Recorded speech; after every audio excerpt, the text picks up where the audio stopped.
Hello, fellow grumpy old women and men. Welcome to the Grumpy Old Gentleman channel. And continuing with our marathon for this month, I'm doing Mike's picks. And he picked two good ones. My favorite actor, he knew Cary Grant was my favorite actor. And old Archie Leach. And he picked, oh, you can see that, it's kind of dark here, The Bachelor and the Bobby Soxer for 1947, and for 1938, Holiday.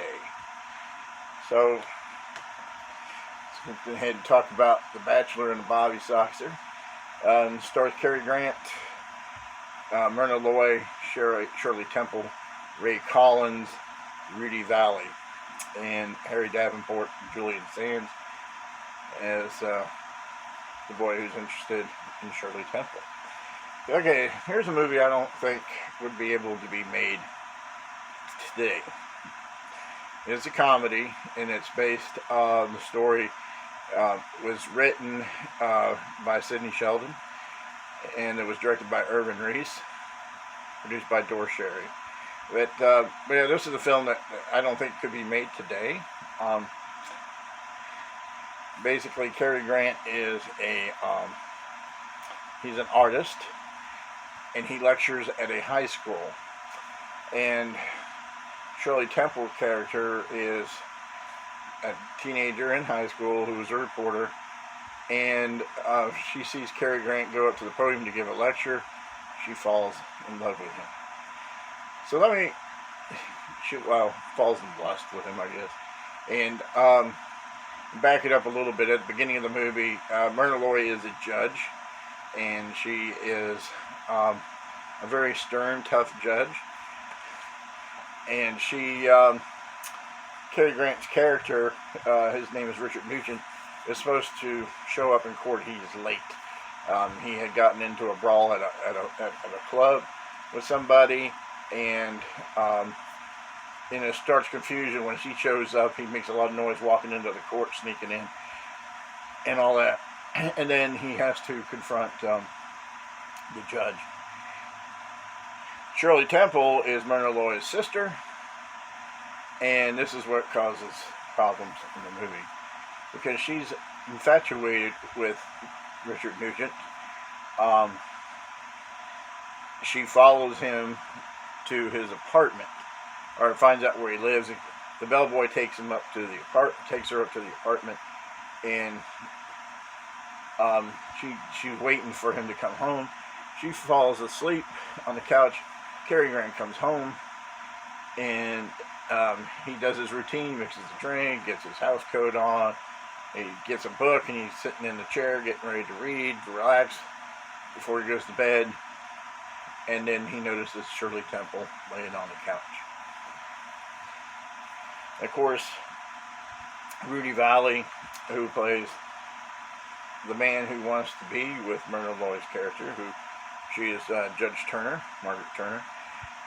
Rudy Valley is the second assistant district attorney in the film. He says that like 100 times in this film, seems like it. His name is Tommy Chamberlain. They show up to the house. They find out that she wanted to go up to see Cary Grant, and then the accusations fly, and fingers are pointed, and a punch is thrown, which we don't see, and we wind up Cary Grant in jail. So the whole basis of the story is that Cary Grant, who is a middle-aged man, is forced to go on dates with a teenage girl to help kind of get her to forget about him, in a way, kind of like reverse psychology. Ray Collins is a psychologist who is the uncle of Myrna Loy, Judge Turner. And Dr. Matt Beamish. And so he tries to do this reverse psychology thing, where she'll find the error of her ways that he's a middle-aged man, and all her friends are growing out with kids her age. or boys her age and stuff. So it's a comedy. Some of the best scenes are like at the there's a picnic where they all go to this big picnic and they have a war, like, where they hop sack, jump in the sack. They have these games, and him and Rudy Valley are going at it, doing the obstacle course, and they're competing against each other. And it kind of sets it up where Jerry, who is the love interest of Shirley Temple, the boy who likes her, sets it up for Cary Grant to win the race and beat Rudy Valley. So yeah, as I was saying, this is a film that probably could not be made today because of the circumstances of a middle-aged man being forced by the judge to go out with a teenage girl. And Cary Grant was fighting this. He didn't really want to. His character did not want to do this. He thought it was ridiculous and wrong for him to do this. So that was where I guess they got around the censors that he was reluctant to do it. He wasn't happy to do this. It's a funny film. It is a funny film, very funny film. One of my favorites from this period. It's after the war. Right, like 2 years after the war ended, and I remember seeing this on Cinemax. This was on Cinemax right after Cary Grant passed away. That's when I became a fan of his. Unfortunately, they showed a lot of his films on TV, and Cinemax had this, and had a friend copy it on VHS for me to watch, and I didn't have Cinemax at the time, so. And this is on DVD. Not sure if it's still in print. It's Warner Brothers. I'm very happy with the DVD. Not wanting to upgrade to Blu-ray on this one, but if it does come along, maybe I might. I don't know. I'm very happy with it. Everybody is great in this. My favorite character, of course, is Ray Collins as Dr. Matt Bemis, the uncle. And the judge, too. Harry Davenport plays Judge Davenport, who is the great uncle to Margaret and Shirley Temple. He's a cantankerous old man, and that scene between him and Ray Collins playing chess in the house is great. There's a scene where Cary Grant, too, who shows up to pick up Shirley Temple for this picnic thing that they have, and he rolls up his pants sleeves and talking the talk of the time of young kids, and I knew a man. What man? And then they go into this whole spiel, and it's funny how him and the judge go into it, talking about that, and then, anyways, it's a funny film. If you have a chance to pick it up, classic comedy from Cary Grant, put in a very bad, awful situation. And Myrna Loy is great in this. But like I said, Ray Collins, for me, man, steals the show for that film. The next one that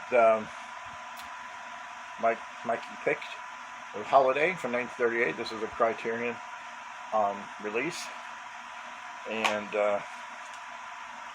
Katharine Hepburn and Cary Grant, Blue Ayres, and Edward Everett Horton. Here's another one where character actor steals the movie for me.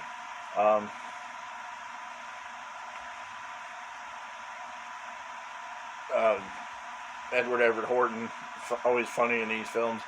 I remember watching him in a lot of Fred Astaire and Ginger Rogers films. He was always a supporting actor or character actor in those films.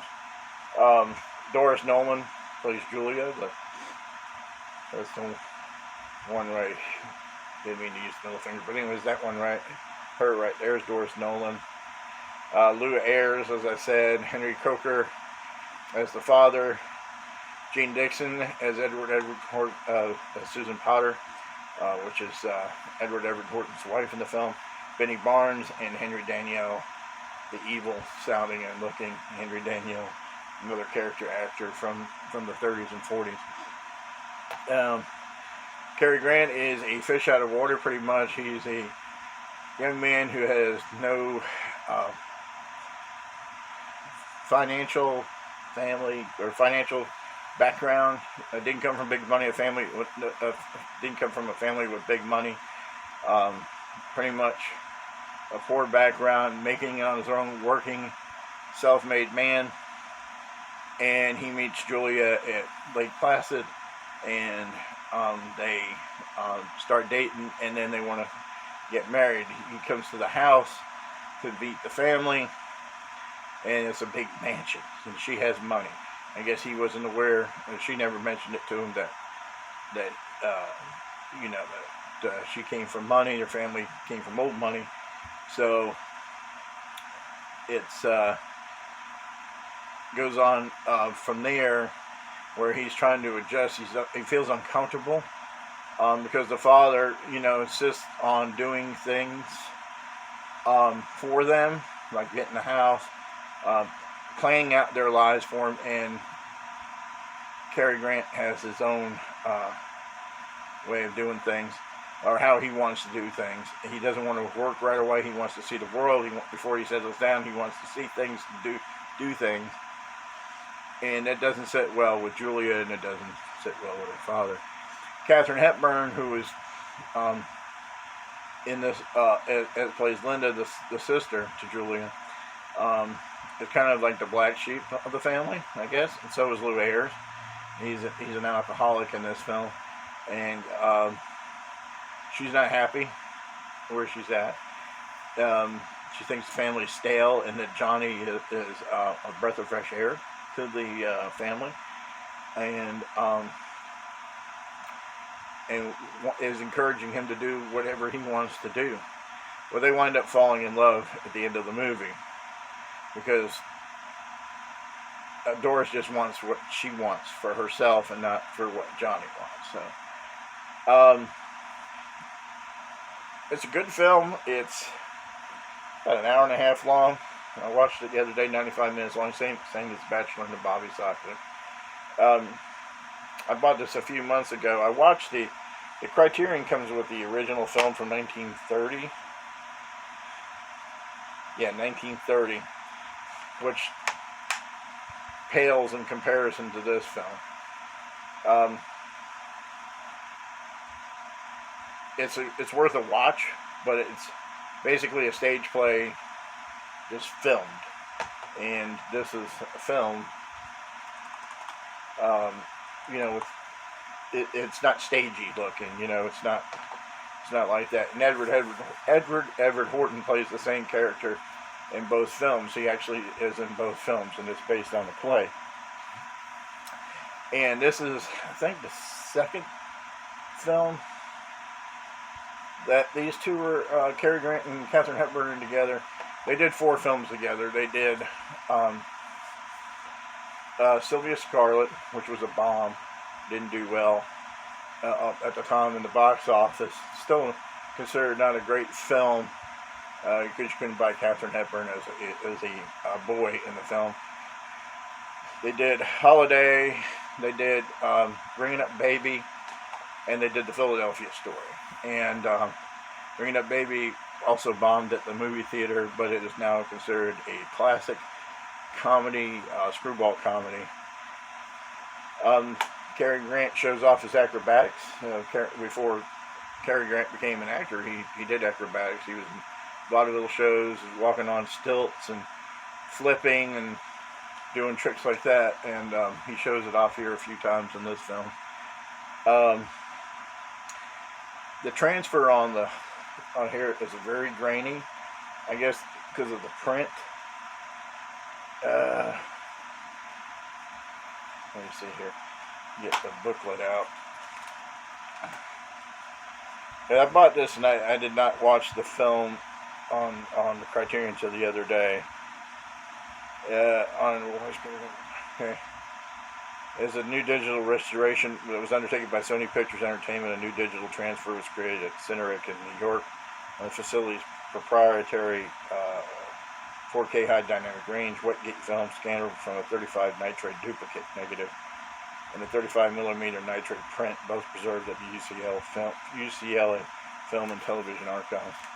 It was very grainy. It's not sharp and crisp like Casablanca or some other films, but it is a lot better than what I have seen. When I first saw this on cable TV, it was washed out.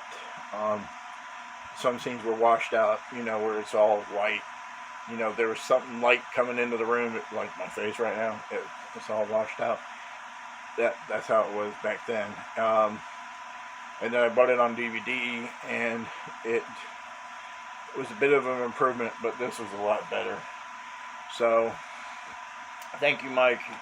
Well, before I say thank you, but anyways, pick these two up, watch them if you like.